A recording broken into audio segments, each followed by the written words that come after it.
ऐसा तो क्या हुआ कि ये लड़का इतना डर गया। हेलो गाइस, मैं हूँ आयुष, एमबीबीएस फर्स्ट ईयर में। और आज कॉलेज और पढ़ाई से छुट्टी लेके हम जा रहे हैं घूमने।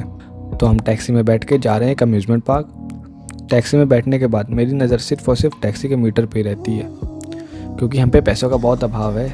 और अभाव के चलते ही हम से उतर जाते हैं और फिर थोड़ी दूर पैदल जाने का ही फैसला करके हम आगे बढ़ते हैं। इतनी मेहनत के बाद हम पार्क पहुँच ही जाते हैं। जहाँ पहुँच के हमें दिखती है इन छोटे छोटे बच्चों की टार्जन, जिसे कोई अजय देवगन नहीं बल्कि उसका मालिक उसकी रिमोट से चलाता है। और अंदर जाके हमें पता चला कि इस पार्क के अंदर एक और पार्क है जिसका हमें कार्ड बनवाना पड़ेगा। और काफ़ी देर की भयंकर गणित की गणना करने के बाद हमने कार्ड बनवा ही लिया। जिसके बाद हम अंदर गए और हमें अन्य अन्य प्रकार के झूले दिखाई देते हैं।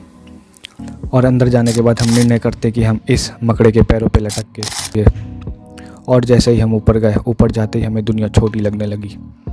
घूमते हुए मेरी नज़र इस बड़े से घूमने वाले पहिए पर पड़ी, जिस पे बैठकर लोग अपने आप को बड़ा और नीचे वाले को छोटा मानने लगते हैं और बोलते हैं मैं ऊपर परमपिता परमात्मा से मिल के आया हूँ। और हम इस मकड़े के पैरों से छूटकर आज़ाद ही हुए थे कि हमें दिखाई दिया ये वाला झूला, जो पेपर के टाइम सर पे लटकी तलवार की तरह आगे पीछे घूमे जा रहा था। और फिर क्या था, हमने प्लान बना लिया कि हमें इसी झूले में ही जाना है।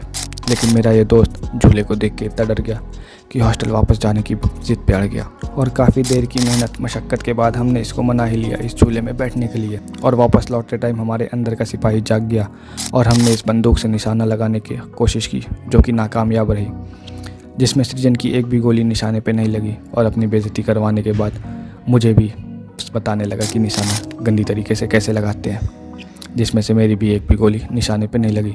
और हमारी इस गंदी परफॉर्मेंस को देखते हुए वर्चस्व को आया गुस्सा।